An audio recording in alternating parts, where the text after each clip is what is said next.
Мы уже месяц общались с Настей в сети, сходили на 2 свидания, а вечером ежедневный созвон. Так уж повелось у нас, это был свой маленький ритуал, которого я, признаться, очень ждал. «Ты только поздно не звони», — напоминала она. «Я спать рано ложусь, а то на учебе вареной буду».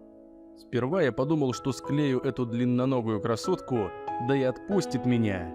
Но до кровати так и не дошло. Познакомились мы с Настей в ночном клубе. Я увидел, как по залу плывет роскошная смуглая брюнетка, и сам поплыл. Как пацан, честное слово. Подкатил к ней с алкогольным коктейлем. «А не желаете отведать секс на пляже?» Пустил в ход самую обаятельную из своих улыбок и двусмысленно подмигнул. И пусть сама догадывается про название напитка, я говорю, или про что-то куда более интересное. А она проговорила: «Я не пью спиртное, молодой человек, и уж тем более за него не продаюсь первому встречному». У меня челюсть оказалась на уровне колен. Раскусила. Да уж, такой на хромой кобыле не подъедешь. Так я пошел за свой столик к друзьям с открытым ртом, а коктейль поставил на стол какой-то светловолосой барышне. Та игриво улыбнулась, но мне она теперь совершенно была неинтересна. Все мысли о брюнетке. Комплимент от бармена. Не растерялся я. А белобрысая недовольно сжала губки. Пара стопок виски, и я набрался смелости. Настя сидела в окружении 3 подруг. Я дождался, пока заиграет какая-нибудь более или менее спокойная мелодия, которая сойдет за классический медляк. Заказал в баре стакан лимонада. Никакого алкоголя, все чинно-благородно. Я смиренно протянул ей красивый стаканчик с трубочкой. «Разрешите реабилитироваться?» Она разулыбалась, но, похоже, еще не растаяла до конца. «Что вам нужно?» — спросила строго, а у самой в глазах прыгали смешинки. «Один танец и никаких вольностей, обещаю».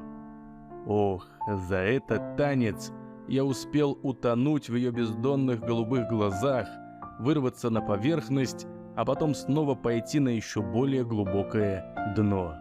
Оказалось, что Настя студентка-историк.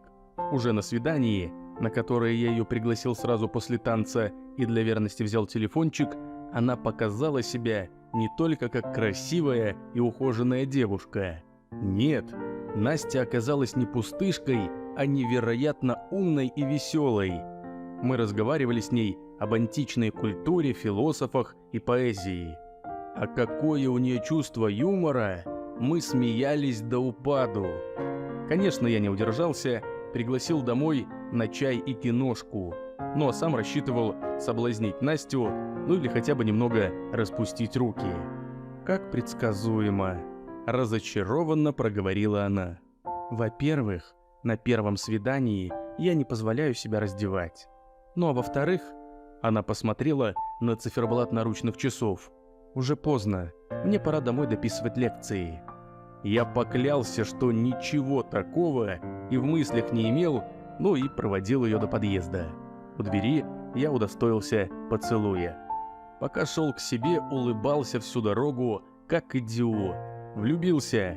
Неужели я еще способен на это светлое чувство? Я, который девок окучивал на раз-два. Точно в песне поется, она нечаянно нагрянет, когда ее совсем не ждешь. Через 2 недели я уже смело называл Настю своей девушкой, несмотря на то, что до интима у нас пока не дошло. Она говорила, что хочет узнать меня получше и удостовериться в том, что намерения мои по отношению к ней серьезные. А я не напирал. Ради нее я уже готов был горы свернуть, не то что потерпеть еще месяцок. «Отпустишь на мальчишник? Ванька женится», — спросил я у моей студентки как-то вечером. «Только будь аккуратен, я знаю, что на этих ваших мальчишниках творится», — сурово сказала она в трубку. «Смотри, я тебе доверяю». Я не стал ей рассказывать о том, что идем мы в ночное заведение, а на десерт будет женский танец. Волновать Настю не обязательно, тем более верность я ей хранил по-настоящему. Ну как можно обмануть доверие такого чистого человека, как моя Настена? Шел 2 час ночи, мы пили с мужиками, провожая Ваньку в семейную жизнь. А теперь подарок. Озорно заулыбался Коля. Ванек, прощайся с холостой жизнью красиво. Я безумно хотел увидеть смущенное лицо Ваньки, когда к нему выйдет танцовщица. Но дьявольская смесь из нескольких видов алкоголя вдруг ударила в голову. Я поспешил в туалет, чтобы умыть лицо струей ледяной воды и прийти в себя. Когда я шел обратно по узкому коридорчику, то слышал, что мужики уже начали улюлюкать и смеяться. «Миш, все веселье пропустишь!» – звал меня Коля. Я увидел, как на раскрасневшемся Ваньке восседала длинноногая девица с боевым раскрасом. Она развязно терлась об него и размахивала какой-то фуражкой. Я не сразу узнал под слоем штукатурки лицо Насти. Моя скромница, моя целомудренная студентка горцевала на моем друге. Она посмотрела на меня, и мне стало понятно, что враньем было каждое ее слово. Никакого выяснения отношений. Ушел по-английски. Хорошо, что с друзьями не успел познакомить. В голове звучали ее слова. На первом свидании я не позволяю себя раздеть. Да уж, раздеваться она и сама неплохо умела. Ну, хоть в одном она меня не обманула.